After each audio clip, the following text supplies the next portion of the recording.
So if you want to know if Hendrix used the CAGED system or not, hang out to find out. So we've got the man here, so let's ask him. Big Jim, did you use the CAGED system or not? Right, he's saying what's the CAGED system? Now he's saying what's the CAGED system simply because the CAGED system hadn't been invented in Hendrix's time. So does that mean he didn't use it? No, it just hadn't got that name at the time. A lot of the CAGED system is playing out the chords. It's not the whole system playing out the chords, but that's a big part of it. And Hendrix did that very well. So he definitely did a lot of CAGED stuff. He didn't call it CAGED. He probably just called it playing out of chords. So we're going to look at some of Hendrix's style, but from a CAGED system perspective. Check out this little noodle.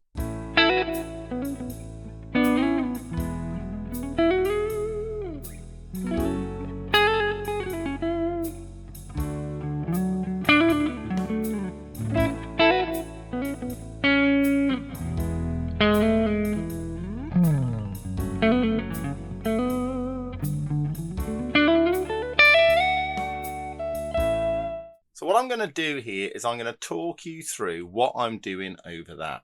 Now I expand on this on my course on Hendrix and the CAGED system, which you can access by clicking the link below. This goes into the Hendrix CAGED thing in an awful lot of detail. I'm looking at a lot of Hendrix songs there and breaking them down from a CAGED system perspective. I've kind of nicked this from Axis Boulder's Love. It's part of the chord progression in Axis Boulder's Love. So you might just go A, B, F sharp, D.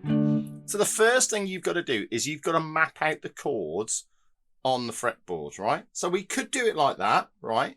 Or we could say go A, E, F sharp, D. Or we could mix those two things together. So basically you want to figure out the progression using E bar shaped chords and A bar shaped chords. Like the E could be here, or there, or there. Right? But it can't be anywhere else as far as E and A shaped bar chords go. Right? The F sharp can be there, right, or there. I guess it could be there as well. Right? So the A is either going to be here, or just an open chord here, or an A there. Right? The E will be here, or here, or here. The F sharp will be here, or here. Discounting this one, it's too far up, right? It's too awkward. Okay, and then the D would either be here or here. So those are the shapes that we're going to be using, and you want to be able to kind of jump to those straight away and know how to play out of them. So let's go over what I did in the video. So out of the A, if I'm using this A chord here, which is the most obvious one because it's right in the middle of the fretboard, right? I'm thinking position 2. Right? And when I was thinking of how to play over this, I was seeing this. That's what I was seeing first of all, just those 3 little licks. And that's coming straight out of thinking of this A chord and seeing position 2 around it, right? You've got to see the chord and the scale and think of the scale as an extension of the chord, right? That's so important. The chord, right, is the 1, the 3, and the 5. The scale, the major pentatonic scale, is the 1, the 2, the 3, the 5, and the 6. The scale is just an extended chord. That's all it is, right? And the chord is a reduced scale, if you like. So I'm seeing that first of all, and then that, and then maybe that. That sort of thing. Then I did something like... Now what I'm doing here is I'm thinking really of the scale, very much of the scale. There's an A. I'm going up to the B. This is a little, it's like a little mini B minor really. Up to a mini C sharp minor. Then back to A.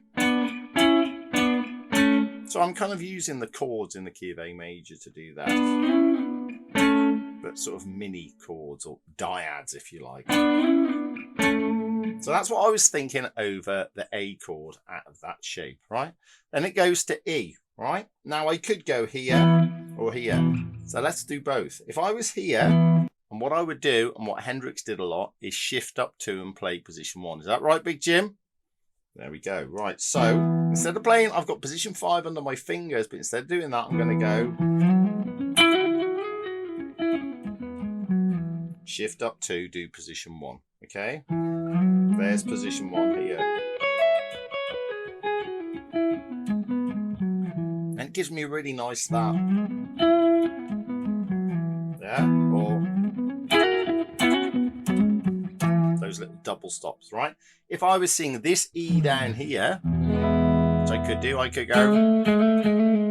He does a line like that in Axis Bold as Love. So he's just using this, the third going to the suspended fourth, really. Right, but he might see, right? Hendrix typically would see that and then go up to position 3. That's another one.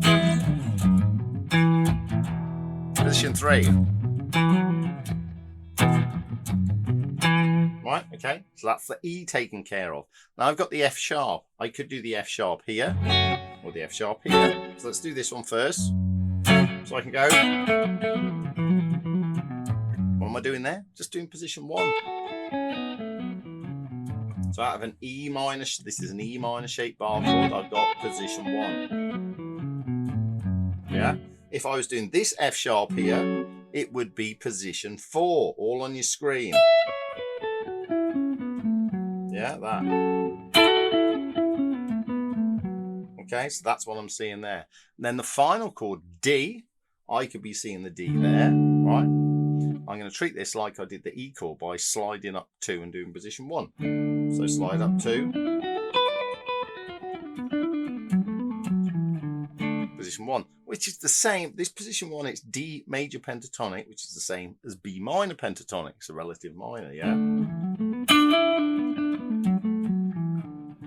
Okay, so over it all I'm thinking is, am I going to do an E-shaped bar chord or an A-shaped bar chord, right? And then out of that, I know which pentatonic position to play out of that, and then I just link it all together. Like I said at the start, if you want this in more detail, the exact phrases and licks that Hendrix used in this cage way, check out the course because it goes into an awful lot of detail. Don't forget to check me out on the Patreon page as well, link below. Catch you next time.